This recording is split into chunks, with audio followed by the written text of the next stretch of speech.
الحمد لله رب العالمين والصلاة والسلام على نبيه الكريم وبعد رب اشرح لي صدري ويسر لي أمري واحلل عقدة من لساني يفقه قولي.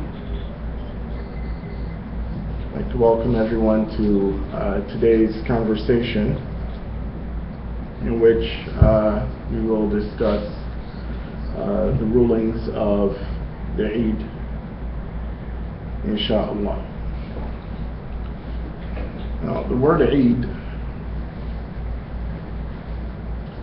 comes from the word Aada in the Arabic language, which means to return.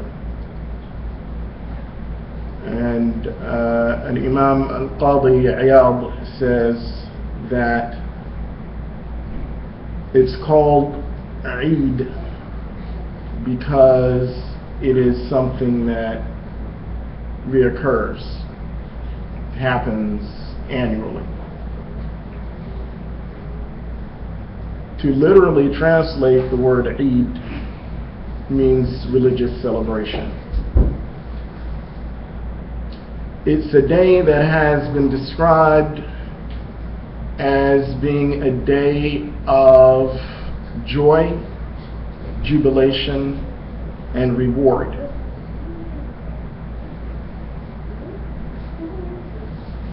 The Prophet ﷺ said in a hadith, من صام رمضان إيمانا واحتسابا غفر له ما تقدم من ذنبه. That he who fasts the month of Ramadan in anticipation of reward from Allah subhanahu wa ta'ala and out of sincerity, that Allah subhanahu wa ta'ala will forgive him his sins. And he also says in another hadith, من قام رمضان إيمانا واحتسابا غفر له ما تقدم من ذنبه. That if a person stands the nights of Ramadan in prayer, that he subhanahu wa ta'ala will forgive him. Again, along the same lines of the previous hadith. So it is said that this reward that we will all celebrate, inshaAllah, is the anticipated reward that Allah subhanahu wa ta'ala has in store for those who have completed and have observed the fast of the month of Ramadan in a good way. It is said in the Athar, and this hadith is said to be weak, so we're not going to say that it is a hadith. But it is said that on the morning of the Eid, that the angels will occupy the pathways to the site of the Salah. And they will call on the believers to come and come to Allah subhanahu wa ta'ala. O nation of Muhammad, Ya Ummata Muhammad, come out to a great Lord who rewards handsomely. And as the believers come to the Musalla, and after they conclude their prayer, Allah subhanahu wa ta'ala will proclaim that you, my servants, have sought my pleasure, and I am pleased with you. Go, I have forgiven you. So when we look at the day of the Eid, many of the scholars describe the day of the Eid as Yawm al-Jawaiz, or the day of great reward. When we look at this and we draw a parallel between the day of the Eid and the day that we will all stand before Allah subhanahu wa ta'ala, and those who did well, and they're anticipating that same anticipation of reward from Allah subhanahu wa ta'ala is the reward that we are anticipating from Allah subhanahu wa ta'ala on the day of the Eid. And not everyone will be successful. And some of us stumbled through Ramadan, which is a reality for some. And some of us struggled and we pushed ourselves and we tried to hold ourselves to that standard. And we all pray to Allah subhanahu wa ta'ala that we are successful. That on the day of the Eid, that we have something to be joyous for. That when we go to the Salah, we're anticipating that Allah subhanahu wa ta'ala has forgiven us. He has relieved us of all of those sins, that great burden that many of us carried into Ramadan. And we stood the nights of Ramadan in prayer, begging Allah subhanahu wa ta'ala for His forgiveness. We read His book. We reconnected with His book. We held ourselves to that high standard, that high moral standard. And we're confident that Allah subhanahu wa ta'ala has accepted from us. Insha'Allah. So when we go to the Eid, that is what we are celebrating. We're celebrating that. That today is a day when Allah subhanahu wa ta'ala will reward me handsomely. Insha'Allah.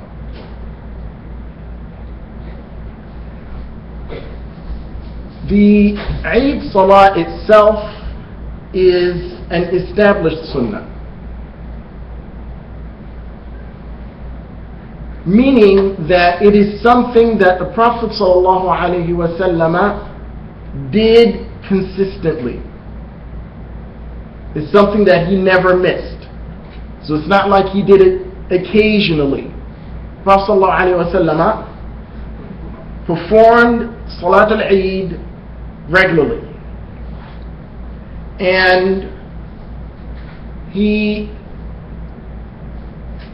gathered his community for the Eid regularly. And he gave the khutbah for the Eid regularly. And he called people to attendance to the Eid regularly. So it's an established sunnah.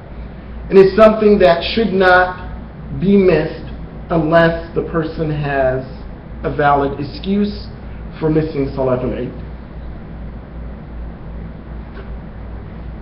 The only people that are exempt from the Salah are the travelers and those who are on Hajj. So if you're traveling and you're making Hajj, you're exempt from the Eid. Otherwise, you are expected to be there.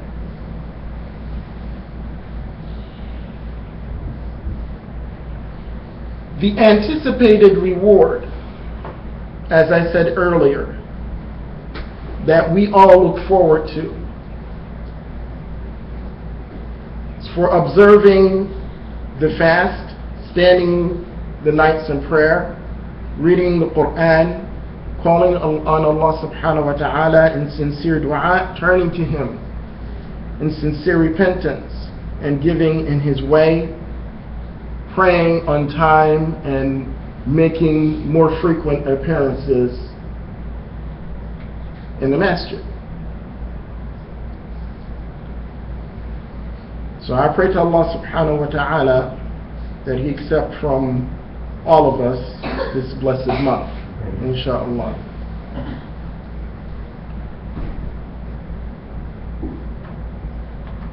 The recommended acts for the Eid include the following: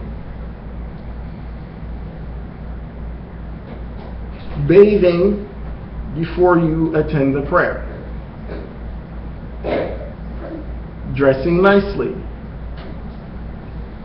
or wearing your best clothes when you come to the salah. This is extremely, extremely, extremely important.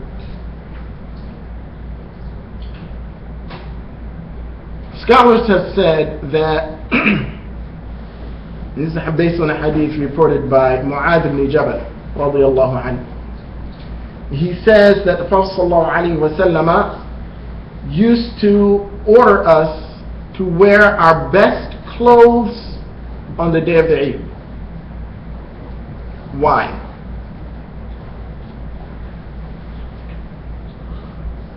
You're demonstrating your sense of pride in your faith when you do so.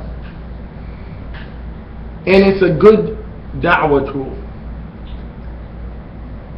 People should see the Muslims taking pride in their holidays. So we have to demonstrate that the Eid or our holidays are a big deal. And we do that by wearing our best, respecting that day. Too often, the Eid for Muslims is just another day. And in reality, it isn't just another day. It's not just another day. It's the day after I've successfully, insha'Allah, completed a grueling exercise in restraint and obedience. A day in which Allah subhanahu wa ta'ala has promised us all forgiveness, maghfirah, rahmah, mercy. So we're going to celebrate. And we're going to demonstrate this by one, so there's some of the things that we're going to go over today, which is the glorification, the takbirah. That's part of the rituals of the Eid. This is what we do. In addition to the takbirah, and in addition to us praying to Allah subhanahu wa ta'ala and demonstrating our gratitude that way by offering the salah. And additionally, taking care in how we look. We should not come to the Eid Salah looking raggedy. We should not come to the Eid Salah even though most of us will be in the park. I should not go to the Eid Salah dressed like I'm going to the park. I shouldn't do that. For us as believers, and this is part of what we have to demonstrate respect for our rituals. We have to do that. Now I'm going to get sidetracked a little bit because this is something that I truly feel passionately about respecting the sha'air, respecting our rituals. When the adhan is called, observing basic adab and etiquette. When the adhan is called, be quiet. Respect that. When the iqamah is called and we're standing for prayer, be quiet. Respect that. As opposed to carrying on conversations of dunya when you're about to commune with your Lord. You're standing before Allah subhanahu wa ta'ala and I'm talking about some nonsense. This is, forget the adhan. The iqamah is called and I'm still engaging in this dunya conversation. What kind of salah am I offering? Where is my concentration when I'm standing before Allah subhanahu wa ta'ala? And that dunya conversation is fresh on my mind. And throughout my salah, that's all I'm thinking about is what I was just talking about 2 seconds ago. Observing proper adab, respecting the sha'air, respecting the rituals. For Salatul Eid, respect that. Demonstrate that you respect that. Demonstrate that that's important to you. That this is indeed a holiday for you. That it's important to you. That when you're going to the salah, you go in your best clothes. You're on your best behavior. When the imam stands up to give the khutbah,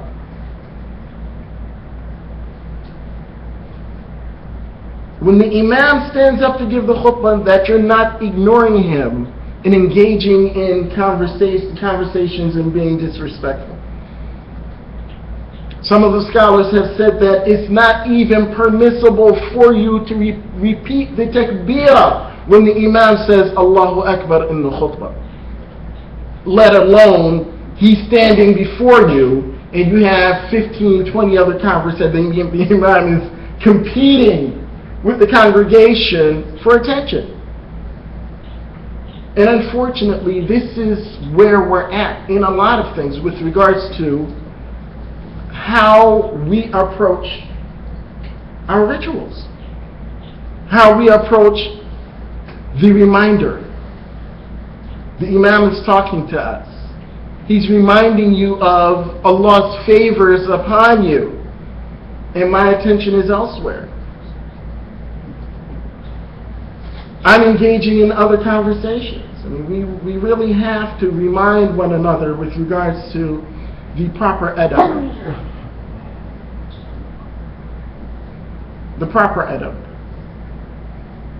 Proper adab with regards to the masjid, proper adab with regards to the Eid itself, what we should do and what we shouldn't do, what's acceptable and what's not acceptable. And the attitude that the Eid is a big deal. The Eid is a big deal. And if we don't demonstrate to our children that it's a big deal, I mean, you're already competing. You're already in competition with kufr for your children. So if my attitude that the Eid isn't a big deal, and they see that from me, that the Eid is not a big deal, then why should it be a big deal to me? Now I want you to contrast our attitude towards the Eid with the attitude that our children face every holiday season, where everything is in your face. And that's starting earlier and earlier each year. It's in your face. It's in your face. We have to respect the days, the holidays that Prophet ﷺ assigned to us. Which is Eid al-Fitr and Eid al-Adha. We have to respect that. And part of us respecting that is recognizing that, in fact, this is a holiday for me. So if it's a holiday for me, that does not mean that, okay, I pray and then I run back to work. But I make sure to take off on Christmas. There's something wrong with that. I make sure to take off on Christmas. But the Eid, I gotta work. As soon as the Imam says Assalamu alaikum, I'm breaking up out. Because I gotta get back to my hustle. I gotta get back to make that money. But I make sure that on Christmas, I'm home.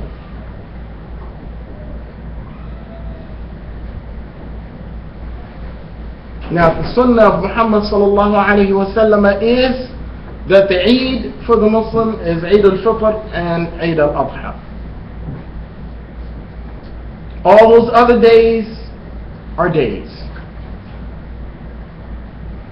If we don't demonstrate a respect for our own holidays, no one else is going to respect that. You can't fight for something that people don't see that you respect, hold in high regard, and respect passionately. When people see us flocking out to wherever we're holding our celebrations, they should see the best of us. This has to be a special day because I see all of these Muslims and wow, they're all dressed up. It must be a special day. Not that I'm coming to the musalla with jeans on and a t-shirt. Unacceptable. I can't do that. That's disrespectful. It's disrespectful to who you are, who you claim to be. It's disrespectful to the day.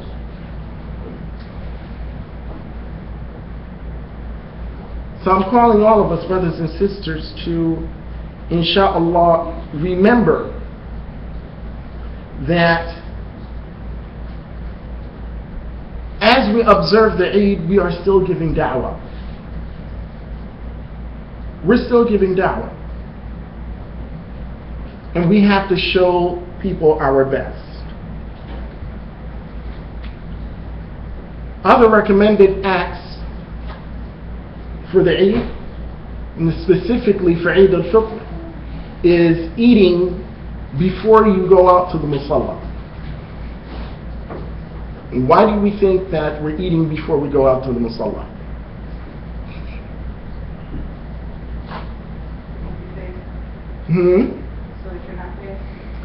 So that absolutely, you're demonstrating that you're not fasting. So after going 29 or 30 days, you deliberately eat before you go to the musalla. Another recommended act is returning home a different way than you went, by a different path than you took to the musalla.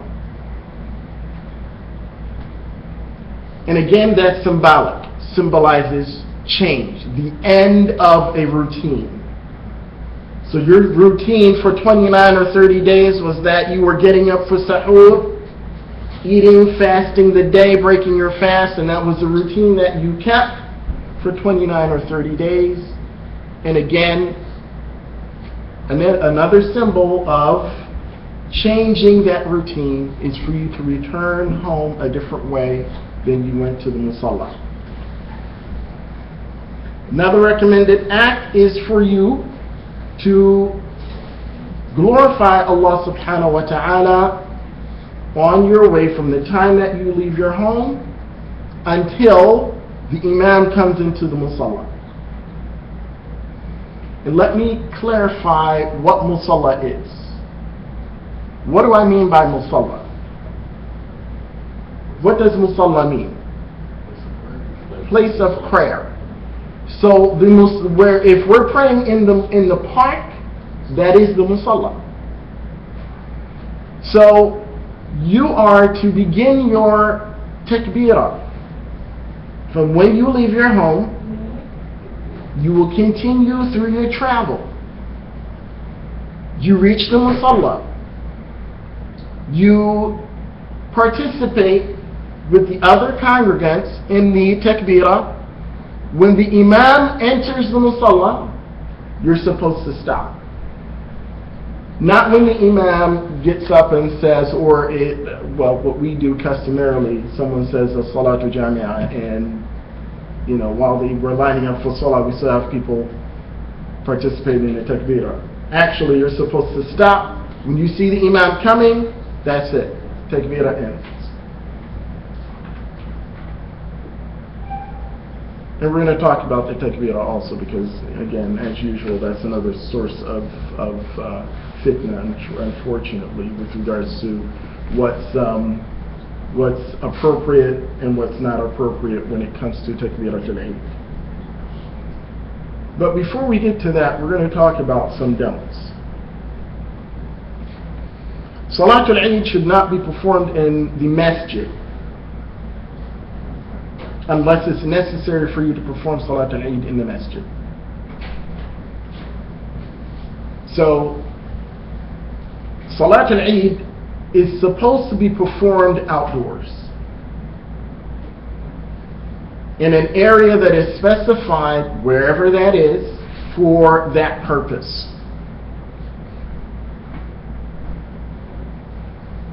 2, when you arrive at the musalla, You are not to pray any sunnah. You're not in the masjid. The sunnah for the masjid do not apply to the musalla, because the musalla is not the masjid.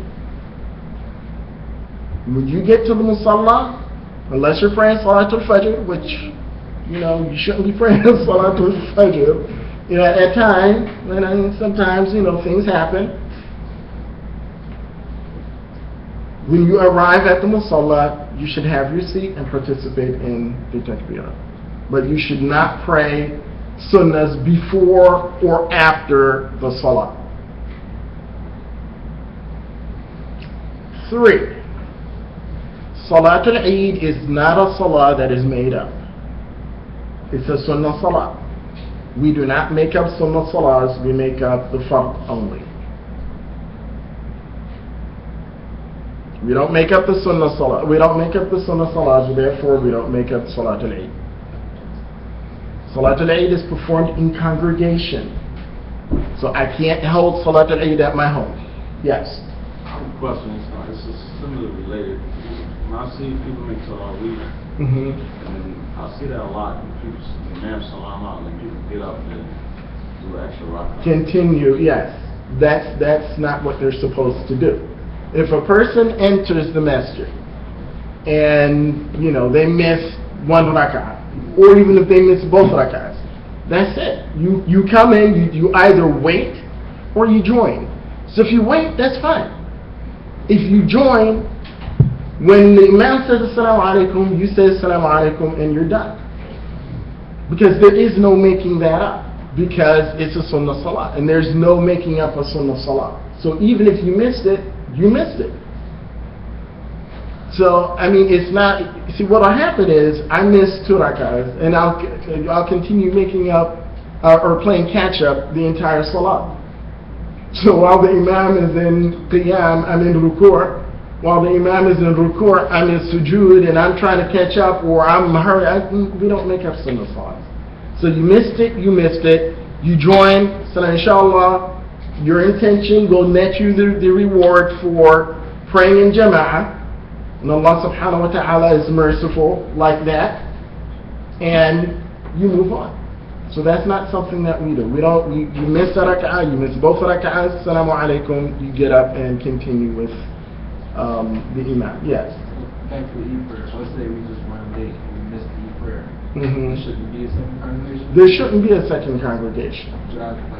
Let's say I missed it. You miss the salah, you miss the salah. Should I say Toba or No, because it's not an obligation. So Toba is on something that's obligatory. And if you were late, you were late. If you were late, you were late. And if there's a second jama'ah and you participated in the second jama'ah, you're okay as well. But Salatul Eid is not something that's made up. So if you miss the salah, you miss the salah. There's always next to Eid, inshallah. Anyone? Yes.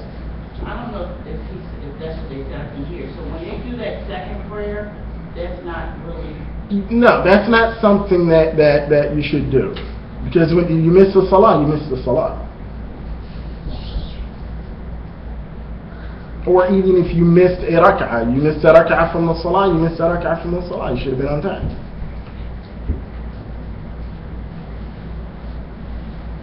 And lastly, there is no adhan, nor is there an iqamah for Salatul Eid. So if you see someone standing up calling the adhan, you know there's something wrong. If someone calls the iqamah, and people stand up for salah, you know that there's something wrong. So there's no adhan and there's no iqamah. Usually the mu'adhin will say as-salah, which is an indication that it's time to pray, or as-salatu jami'ah, meaning the salah is about to commence.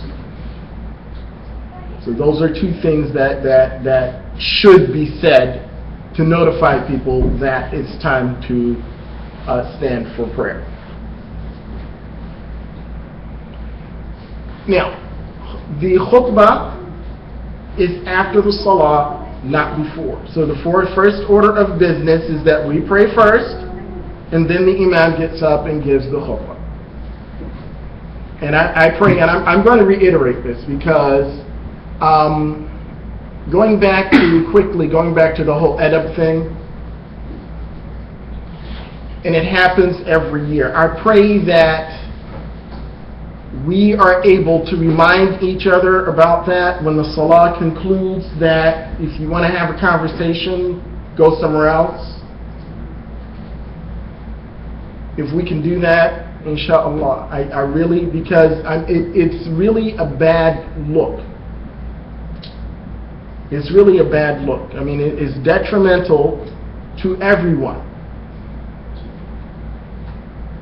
I mean, it's bad adab. And this is something that, it's a reminder that we shouldn't have to remind each other of, but it's reality. It's reality.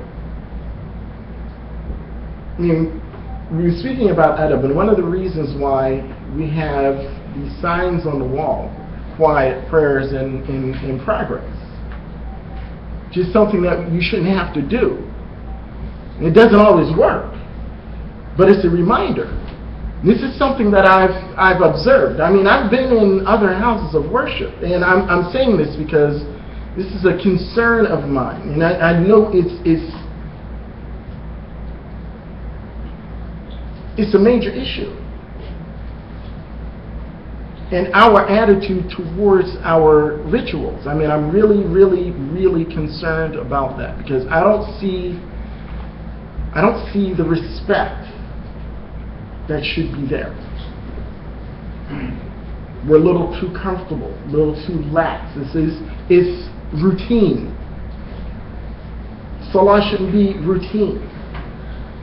When I'm standing before Allah subhanahu wa ta'ala, that should not be routine.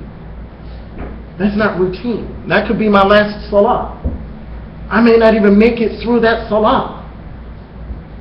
That's not something that is routine. And I have to approach it that way. That this is Allah's house.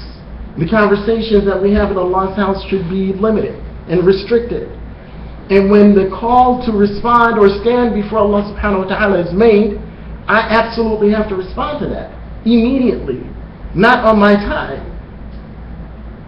The moment I hear that adhan, that's Allah's time. I'm on Allah's time now. Everything has to stop. When the iqamah is called, I'm to respond. And if I'm not responding, then I'm doing something else. It's like, okay, well, I don't know what that is. I really don't. But it's how it's in, again, if I were an outsider looking in, I would say Muslims don't respect their rituals. That's the conclusion that I would come to. Yes. Also, the angels converge when the words of Allah are being recited, not necessarily with noise. Well, see, now that's true. And salah is dhikr. Reciting the Quran is dhikr. Remembering Allah subhanahu wa ta'ala is dhikr. And when you're engaged in dhikr, the Prophet sallallahu alayhi wa sallam tells us that the angels descend. And they are attracted to that. And they're not going to be part of any nonsense. They're not going to be part of us disrespecting Allah subhanahu wa ta'ala and disrespecting our worship. They're not going to be part of that. So that should be a concern of ours. So as I said, the prayer precedes the sermon. And the salah itself, the description of the salah, is that you have the opening takbirah, which is takbiratul ihram. Allahu Akbar. After that, the imam will repeat the takbirah 6 additional times. This is in the first rak'ah. So, as the followers in the salah, or the ma'mumeen, the imam is the leader of the salah, and they follow the congregation. They're referred to as ma'mumeen. After the first takbirah, you're no longer raising your hands. You raise your hands once, Allahu Akbar. After the first takbirah, then the Imam will say Allahu Akbar again. Again, you will say Allahu Akbar. But when you're saying Allahu Akbar, you're not challenging the Imam in takbirah. It's not an exercise in who can say Allahu Akbar the loudest. So the Imam will say Allahu Akbar, Allahu Akbar, Allahu Akbar, Allahu Akbar, Allahu Akbar, Allahu Akbar, and then you begin with the Fatiha and the Surah. It is sunnah to recite specific surahs in Salat al-Eid. Generally, surahs such as Surah Al-A'la, Surah Al-Ghashiyah, Surah Al-Shams, Surah Al-Duha, Surah Al-Layl, these surahs. Although it's permissible to recite anything in the Salah. But it is sunnah to recite these surahs. The second rak'ah, the transitional takbirah, that is the takbirah when the Imam rises from prostration back to the qiyam or the standing position. That is takbirah number 1. The Imam will say Allahu Akbar 5 additional times after that. So in the first rak'ah is 6, and the second rak'ah is 7, and the second rak'ah is 6, including takbirat al-ihram and the transitional takbirah. Now there is ikhtilaf with regards to the amount of times that the takbirah is supposed to be said. But in the Maliki madhab, it's established that it's 7 including takbirat al-ihram and 6 including the transitional takbirah. So that is the description of the salah. It's an audible salah, so that you're supposed to recite out loud. So if the Imam forgets, then that's something that needs to be rectified, which is the Imam hardly ever forgets to recite out loud. He may make other mistakes in the salah, but reciting out loud usually isn't what? Yes. So if he, let's say and I know we have ikhtilaf on the number of takbirat that is said. So if you are praying and he says a number, let's say he does 10 takbirat in the first. Which happens. Because sometimes the Imam loses count. Right. So if he doesn't, and I've seen it happen where an Imam, he made mistakes and then he prayed over the salah. So let's say that happens, should you say something afterwards or just leave it? Nope. Right. No. You don't want to mess with that. Okay, that's not something that you need to intervene in. I mean, if the Imam shortens, he doesn't say the required amount, or he says more, you leave that alone. That's something you don't mess with, nor is it something where the Imam is going to make sujood as-sahwi for. So that's like, okay, said 8, 9, mashallah, yes. So even if he should make it aloud, he make it silent, should leave it alone? No. If he is making it silently, someone should say something. Like subhanAllah. Yeah, because you don't know what's going on.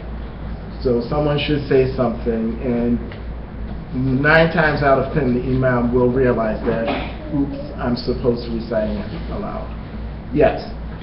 I didn't hear what the answer said. So the transitional takbirah, you raise your hands for that? No. In the madhab, you only raise your hands once. In any salah, you're only raising your hands once. And that is takbirat al-ihram. Other than that, you're not raising your hands at all. Now, getting to takbirat al-Eid. The actual takbirah, Allahu Akbar, Allahu Akbar, Allahu Akbar, La ilaha illallah, Allahu Akbar, Allahu Akbar, walillahi alhamd, which is one version. There's another version. Allahu Akbar, Allahu Akbar, La ilaha illallah, Allahu Akbar, Allahu Akbar, walillahi alhamd. There's another version. Allahu Akbar, Allahu Akbar, Allahu Akbar, Allahu Akbar, Allahu Akbar, Allahu Akbar. And there's another version. Allahu Akbar, Allahu Akbar, Allahu Akbar, La ilaha illallah, Allahu Akbar, Allahu Akbar, walillahi alhamd, Allahu Akbar kabira, and that's the long version that you have here. And the scholars have agreed that there is no set way of saying Takbiratul Eid. It's all fine. So if you want to do the short one, it's fine. If you want to do the long version, it's fine. But you should glorify Allah subhanahu wa ta'ala on the day of the Eid. So if someone objects to you and your version of the takbirah, know that you're standing on firm ground. There's absolutely nothing wrong with what you're doing. Now, I notice a difference between Takbiratul Eid in the Grand Mosque and Takbiratul Eid in the Prophet's Mosque. There's a difference. And it's all good. It's all good. And recently I heard a takbirah that I had never heard before. And I was like, subhanAllah, that's nice. I like that. But it's all good. It's alhamdulillah. You're glorifying Allah subhanahu wa ta'ala, and that is the objective. Yes. Takbirah Eid, we should follow the leader, whichever takbirah you see. Oh, absolutely. Yeah. And usually, see, the beauty in the takbirah is that when it's said in unison, it's a beautiful thing. It's a beautiful thing. So, but what we don't want to do is we don't want to do our own thing. So usually the mu'azzin leads the takbirah. That's usually how that happens. So at the musalla, the mu'azzin is usually the person that is designated to lead takbiratul Eid, and whatever version he's doing, that's the version he's doing, and it is what it is. And everyone is expected to follow suit, as opposed to, I don't like the version that he's saying, so I'm going to do my own thing, and then, you're saying one thing, the person next to you is saying something else, the person behind you is saying something else. Whatever the mu'adhin is saying, that's what you should say, inshallah. So you just handed Takbiratul Eid, and actually this is the version that is recited at the Prophet's Mosque. Allahu Akbar, Allahu Akbar, Allahu Akbar, La ilaha illallah, Allahu Akbar, Allahu Akbar, walillahi alhamd, Allahu Akbar kabira, walhamdulillahi kathira, wa subhanallahi bukratan wa asila, La ilaha illallah wahdah, صدق وعده ونصر عبده وأعز جنده وهزم الأحزاب وحده لا إله إلا الله ولا نعبد إلا إياه مخلصين له الدين ولو كره الكافرون اللهم صل على سيدنا محمد وعلى آل سيدنا محمد وعلى أصحاب سيدنا محمد وعلى أنصار سيدنا محمد وعلى أزواج سيدنا محمد وعلى ذرية سيدنا محمد وسلم تسليما كثيرا. This is Takbiratul Eid, and this is, as I said, is one of the versions, and any version that you choose to use is fine. It's all good, alhamdulillah. So this is something, again,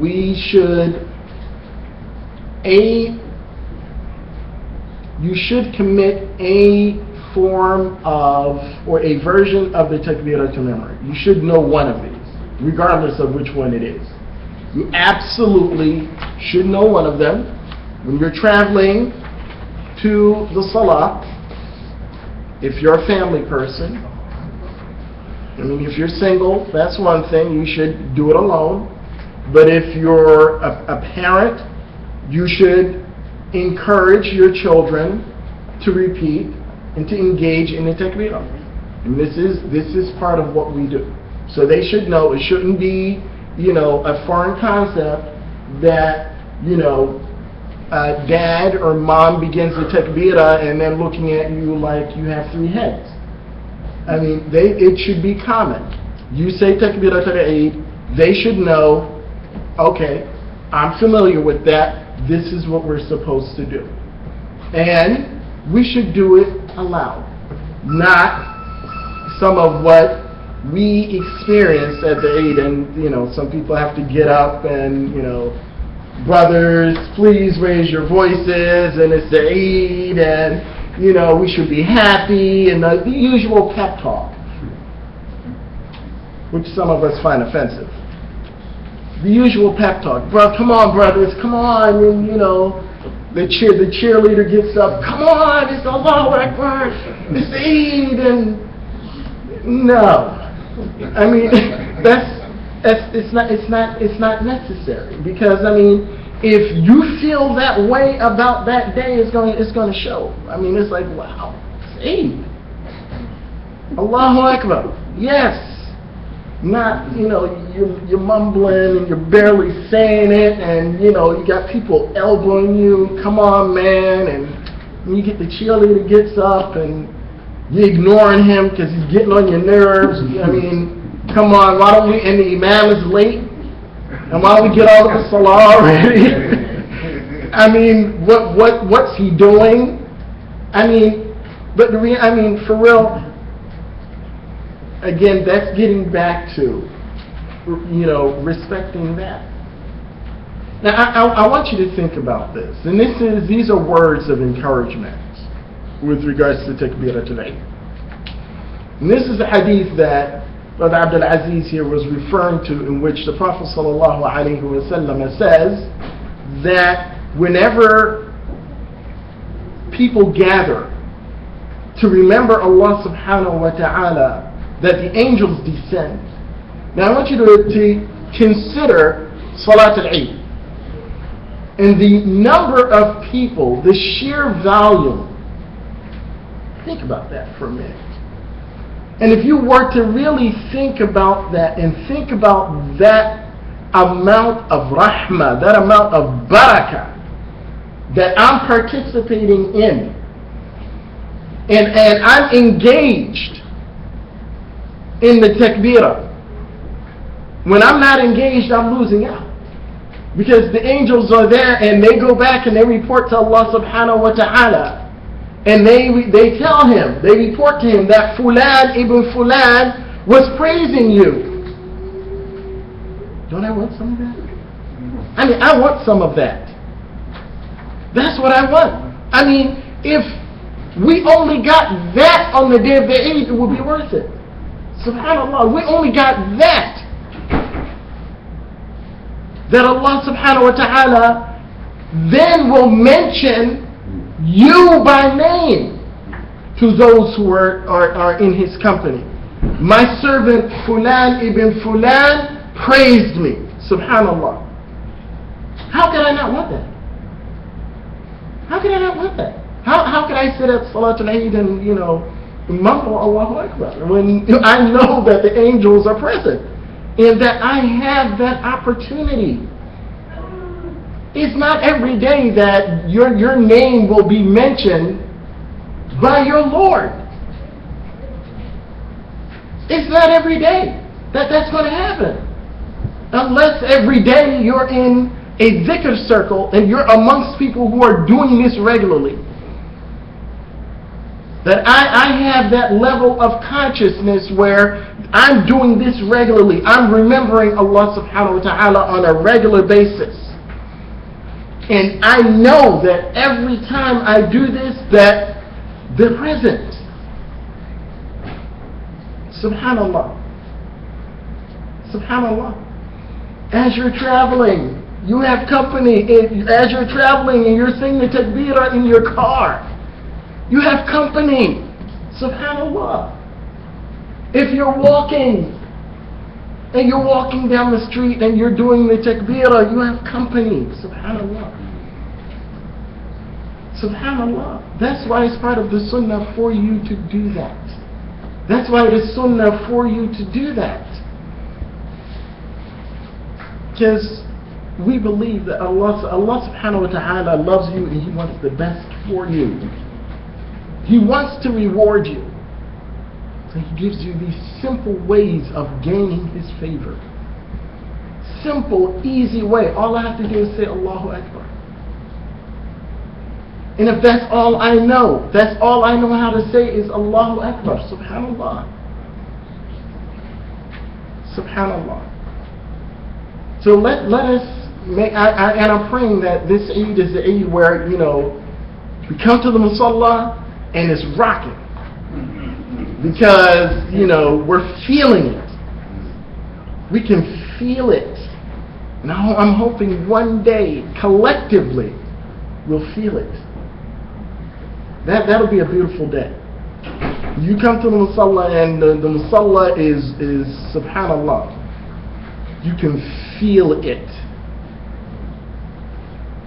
But we'll get there, inshallah. Because when we're reminded that this is what's present with you while you're doing this.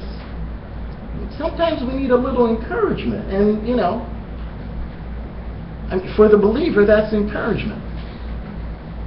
And if I know that this is an opportunity that I have, I'm going to go all out. And I'm going to tell you. Tell your kids that and see what their response is. See if they're not yelling Allahu Akbar at the top of their lungs. Trust me, because that's how kids are. And for us, we may be doubtful. I don't know. That doesn't sound right to me. Tell that to a child. They believe everything you say. Tell that to your children, and they'll be shouting that at the top of their lungs. They'll be shouting that at the top of their lungs. So inshallah, I pray to Allah subhanahu wa ta'ala that, our Ramadan is and will be successful, that we'll have a successful conclusion, inshallah, and that Allah subhanahu wa ta'ala will accept from all of us, inshallah, and that on the day of the Eid, we will be amongst the winners and not amongst the losers. Because as I said earlier, not everyone on the day of the Eid will be a winner. You will have people who either didn't make it, and by they didn't make it, meaning they have did Ramadan, or they completely ignored Ramadan. But then they came to the Eid. When you come to the Eid, what are you celebrating? I mean, you're not celebrating this beautiful, wonderful, magnificent accomplishment. You're not celebrating that. So there's a reward for the person that successfully completed the fasting of Ramadan, and then other people, unfortunately, will get nothing. So I pray to Allah subhanahu wa ta'ala that we are amongst the winners, inshaAllah ta'ala. And with that, that concludes today's lecture. And of course, there are, well, we did ask some questions, so if there are any other questions, the floor is open. In terms of how would people find out about the day of the Eid from Cuba, what would we be using to announce it, and where would we be and stuff like that? So, no, where are we praying Salatul Eid? We'll be out in the park with the Majlis. And as far as notification, we do have, what do we have? We have calling posts. We have calling posts, that's not going to work. Okay. No. So then That's not going to work. But we do have the texting. Yes. And calling the masjid. Usually, don't call the masjid. Please don't call the masjid. And I tell you why. Because if you call the masjid, no one's going to answer the phone. Okay? we have a phone system. The phone system automatically goes to voicemail at 5. And on the weekends, the phones don't ring. It automatically goes to voicemail. I mean, that's how we have it set up, because we're normally not here. We don't have anyone to answer the phones on the weekends. So, and after 5, we don't have anyone to answer the phone, so it directly goes to voicemail. So if you want to know our website, our Facebook page, and text messaging. So if, and I believe that at the beginning of Ramadan, Sister Naima did collect, we did have that, and I believe several people did get a text message in reference to the beginning of Ramadan, and likewise, as soon as we get word for the Eid, and again, we're anticipating that the Eid will be on Friday. I'm saying this publicly, and you know, mashallah. I'm saying this publicly. We're anticipating that the Eid will be on Friday and not Thursday. Because for Thursday is almost impossible.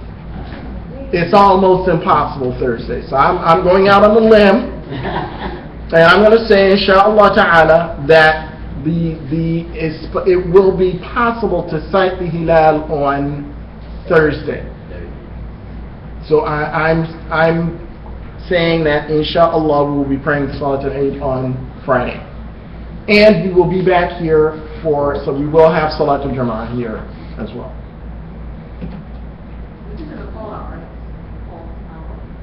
What call out?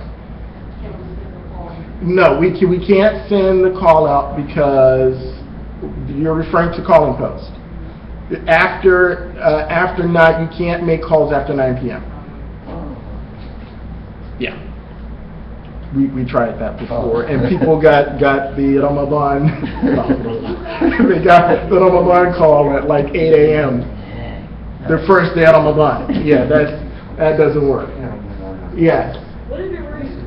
You said it was going to be in the park. Where about in the park? I believe it's George's Hill and Belmont.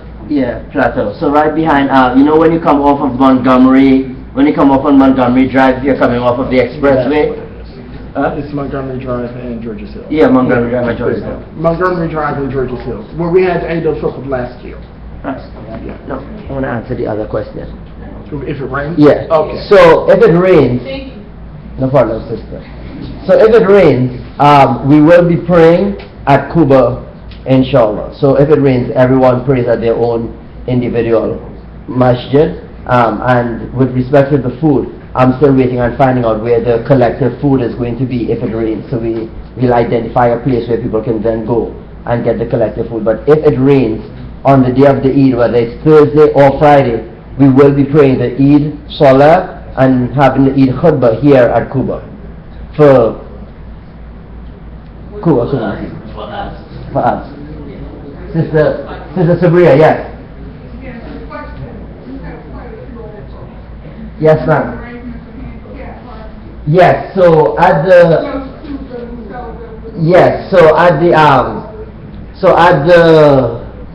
the park, the parking for people who have various disabilities, is going to be closer to the Masala area, and what I have asked is that they at least get 2 wheelchairs, so people who have problems walking, when they park, they can even be wheeled closer to the location. So we should have, I'm hoping that we have that on site on the day of, and I heard that we should have at least 2 wheelchairs there this time, inshallah.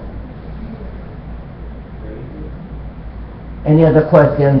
If it's specifically about the Eid, I can address them, inshallah. Oh wow, I'm surprised no one's asking about food.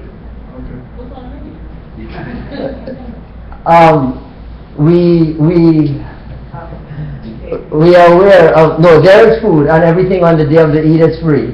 There will be, so since we're out in the park, I'll speak about what's out in the park on the day of. We have the game bus that has the 24 games and the big screens and stuff like that for the older kids. We have the moon bounces for the younger kids. We have the vending. We have basically all of the things that we had last year for Eid al-Fitr. We have all of those things again this year for Eid al-Fitr. With respect to the food, we know the Philly tradition.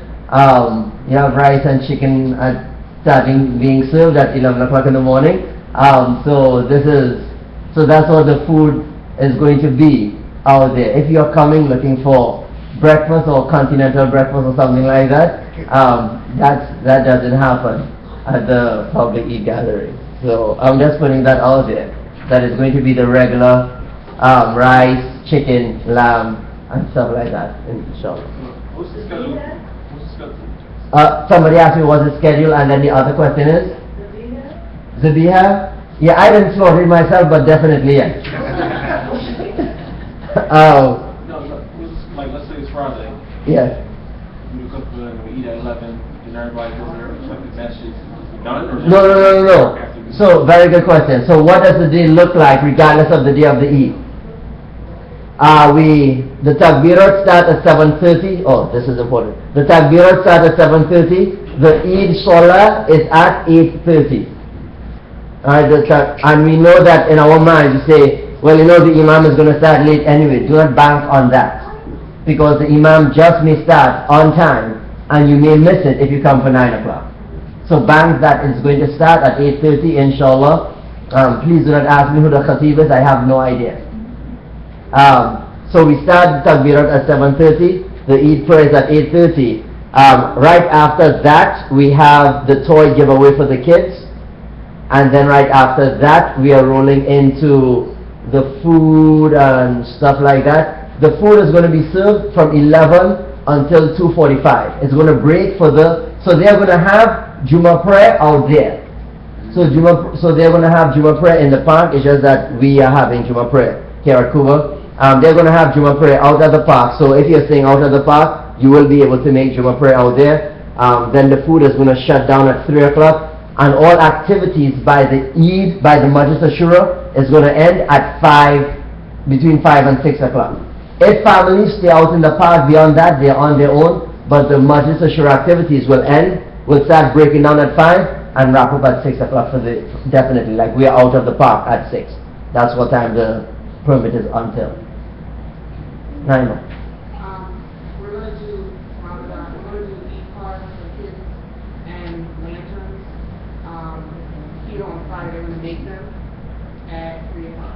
Alright, so very good. So regardless of whatever day the Eid is, if the Eid happens to fall on Thursday, or if the Eid falls on Friday, at 3 o'clock here at Cuba, we will have Eid card making activities, so like an arts and craft type thing. We'll have that for the kids at 3 o'clock on Friday here, regardless of when the Eid falls. So that part is standard. So if it's Thursday, then it's going to be after Jummah on Friday, and if it's Friday, then it's going to be after Jummah on Friday still. So that's an activity that Cuba is hosting for the families and their children.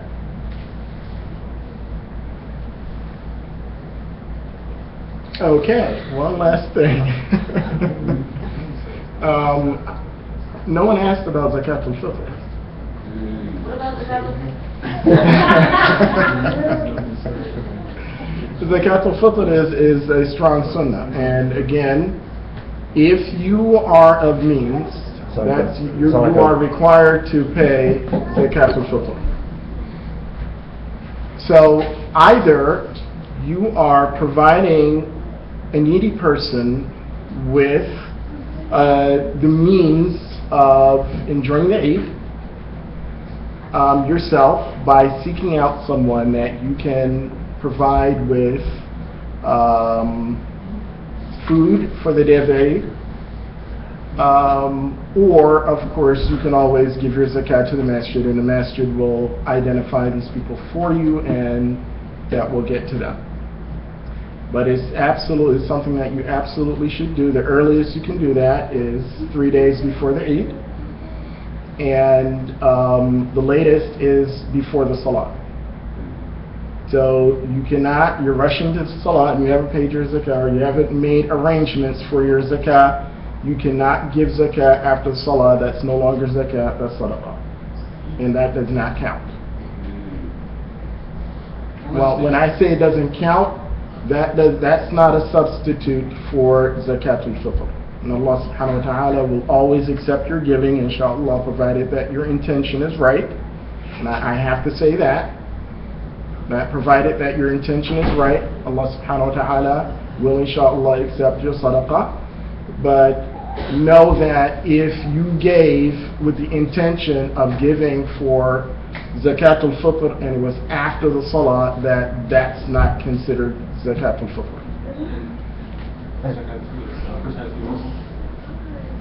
Does a person have to be a recipient? Well, I would be inclined to say yes, because the objective for the zakat is to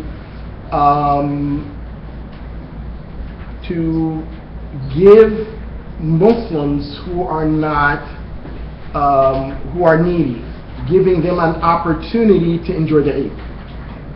That's the purpose for zakat al-fitr.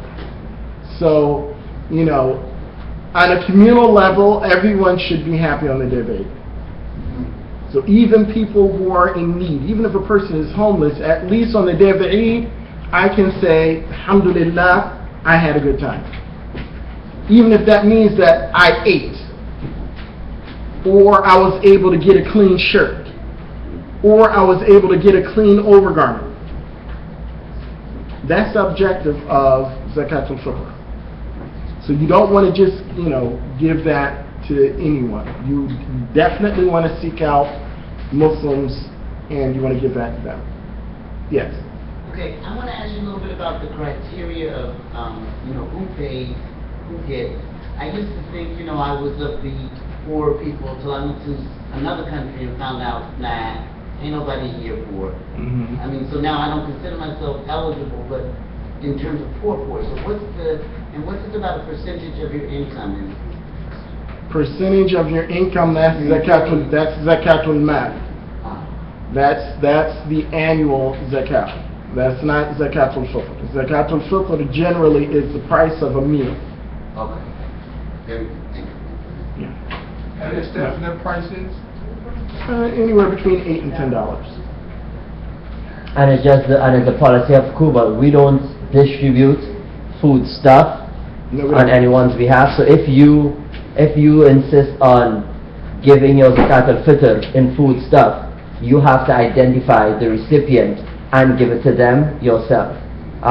We would collect money and distribute on your behalf, if that's what you do. But we don't collect food stuff to distribute. We just don't have the facilities or the resources to do that. No, that's not because part of. In general, when it comes to the masjid identifying people who are in need, usually we get at the beginning of Ramadan, we get a list from people within our community who have identified individuals or families who are in need. And we base our distribution on that. And we will publicize who is in need because it's a that we can have. So generally, I'm not going to say I'm not going to say we're going to publicize that because again, there's a certain degree of privacy that people are entitled to, and that's not something we're going to make public information. Right. So, and that's why. Usually no one really knows who's on the list except for a few, and again that's for privacy purposes. Now, as far as giving money versus giving food, that's perfectly permissible for you to give the money as opposed to giving the food, unless person, they're hardcore, I'm doing this according to whatever. Then, you can give the food, which is absolutely fine. But I want you to know that you also giving the cost is, all of the scholars have concurred that is permissible for you to do. Now we're saying this, and one of the reasons why we don't accept food is because people used to bring bags of rice and barley and lentils, and it's like, really? I mean, what? I can't give this stuff away. I mean, there were years when people, you bring me a bag of barley. What am I supposed to do with a bag of barley? I mean, who am I supposed to give this to? People who eat barley. Right. I mean, where's the mill? They have a mill. I mean, are we? I mean, I mean, come on. So you want to keep in mind. You want to make it easy for the recipient. You want to make it easy for the recipient. So one of the things that we stopped doing is, at one time, the recipients, we were giving them checks, and that was problematic for some people. So we stopped doing that. But the past couple of years, we've been giving gift cards, and gift cards is perfect because everyone accepts credit cards nowadays. You can go to the corner store and use your debit or whatever card. You can go anywhere and use your card. So usually we give out these cards, and we do get also from other organizations. They do provide us with Zakat al-Fitr packages that we also pass on to families.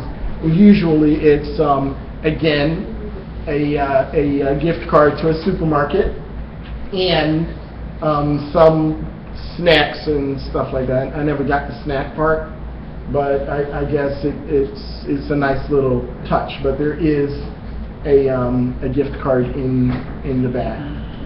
So in addition to what our community contributes, we also include in that, and we try to help as many families as we can, and we try to make it a meaningful gift. Inshallah. Any other? Yes. You said that it was 3 days before? Or Yes. before the prayer? Yes, 3 days. Yes, the earliest is 3 days before the prayer. So the earliest we would begin accepting Zakat al-Fitr is Tuesday. Maghrib. At Maghrib. I'm sorry? What did you say earlier? Earlier? Well, if you pay it earlier, technically you weren't supposed to do it, but because you didn't know, mashallah, you're good. Now you know. Yeah, but yeah, the earliest you're allowed to pay Zakat al-Fitr is 3 days ahead. You're not supposed to do that earlier than that. And I'll be here on Wednesday at Maghrib if anyone wants to pay it Wednesday at Maghrib, I'll be here. Tuesday I have another appointment. There was another hand up back there, yes.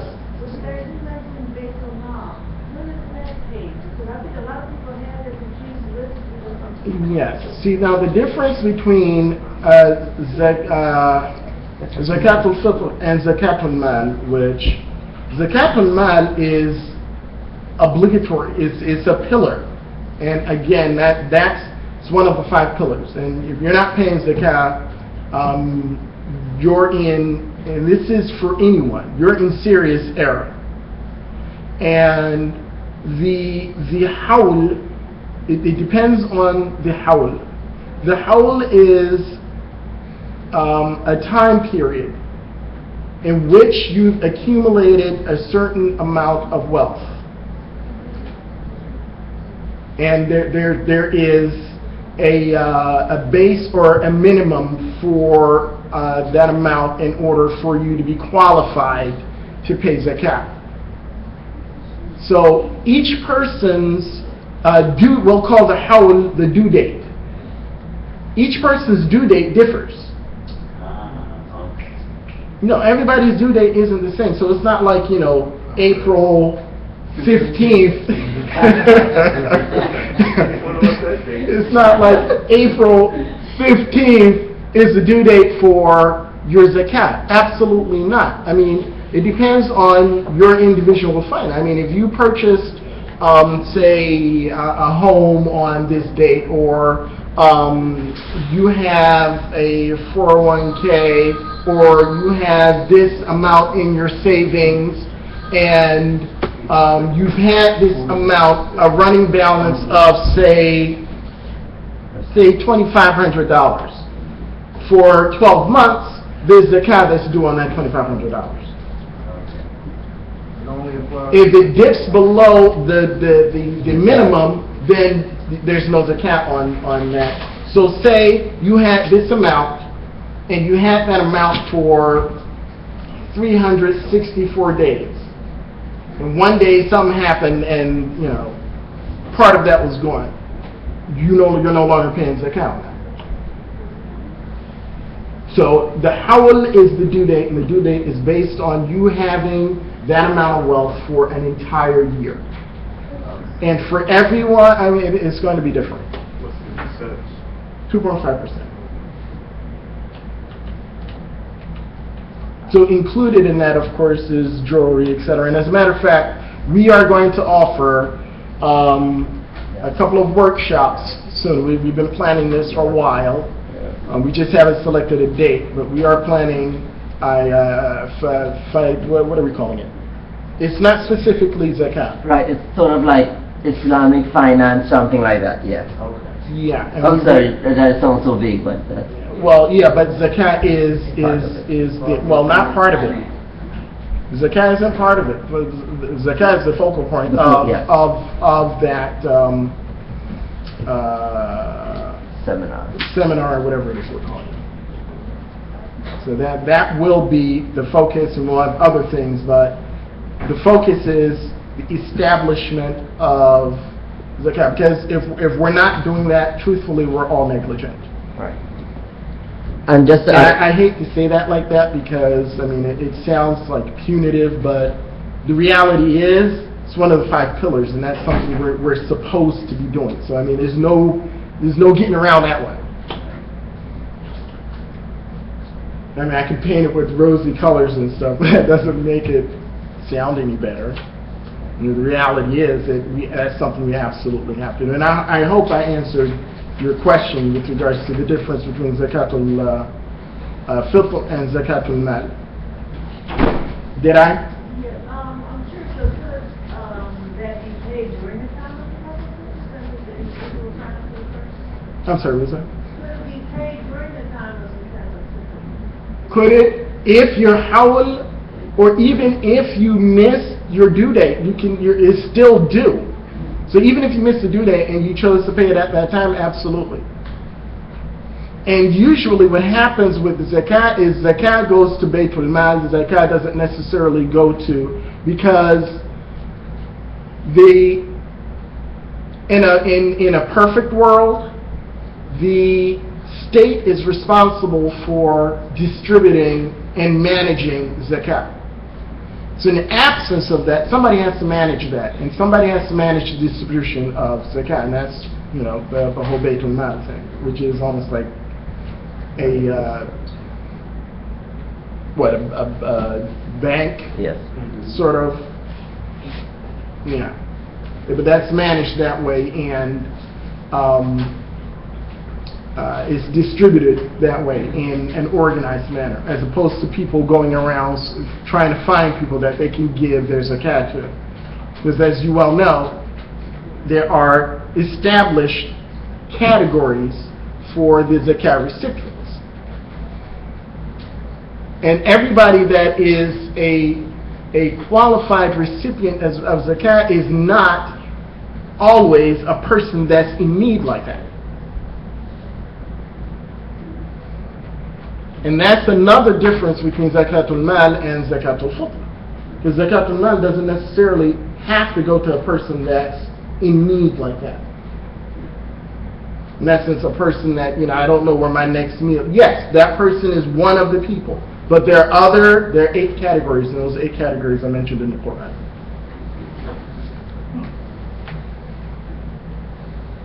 And just to add on one thing to what Imam Anas said earlier on in terms of the seminar/class that we are setting up, the goal is that after this seminar we'll have people who you can come, sit with, and say, okay, this is what my finances look like.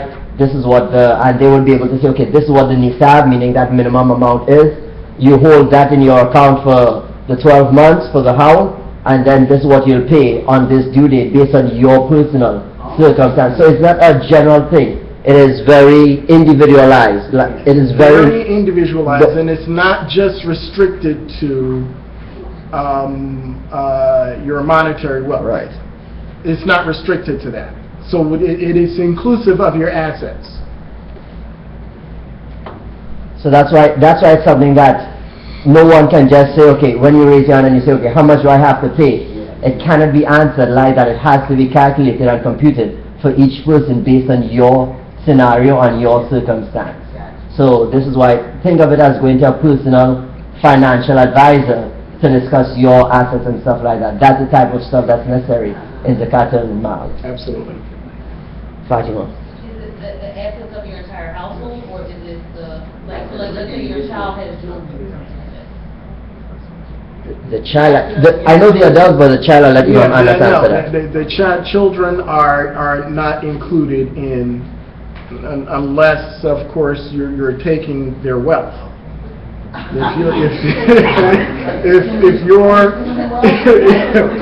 If you decided, you know, your wealth is my wealth, you're living in my house, and guess what? Whatever you have is mine, then yeah, but no. No, that's not included. Whatever belongs to you individually, not inclusive of your spouse's wealth. So this is an individual thing. This is not a household thing. So it's not like your taxes you can file jointly. you can't pay zakat jointly. That doesn't work. Compromise the cat phone. Yeah, right. No, that doesn't work. So it's an individual thing. So if the husband has whatever the husband has and the wife has whatever the wife has, you're each responsible individually for what you have. Anyone else? Say for instance you have a pension, right? Is that on the lump sum, or would you get the annuity you receive? For real. That's what the class is covering actually. Because I guess that is what the workshop is covering. Absolutely. Because questions. That's a legitimate question. Yeah. And absolutely, that's why we're having a workshop. Because questions. All of these questions, inshallah, will be addressed at the workshop, inshallah ta'ala. Yes. So if, say, the wife doesn't work and she gets a stipend, like from her husband, or say she gets a pension or something, does she count that as part of If it's money that she gets and it's hers and it accumulates and it reaches the minimums,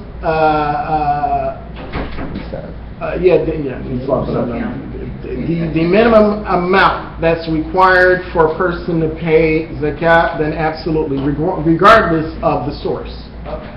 So if the wife is receiving an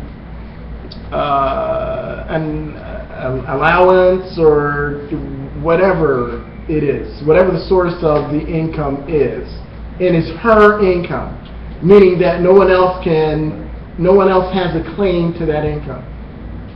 And by that I mean, if you had, say a wife was receiving child support, that doesn't qualify because the children have a right to that, but that's not hers to do whatever it is she wants to do with it, if you know what I mean.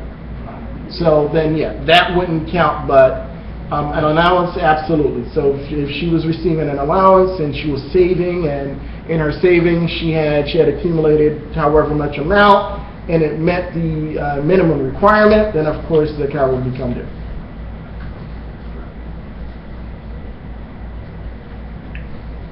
All right, anyone else? Okay, excellent. Alhamdulillah.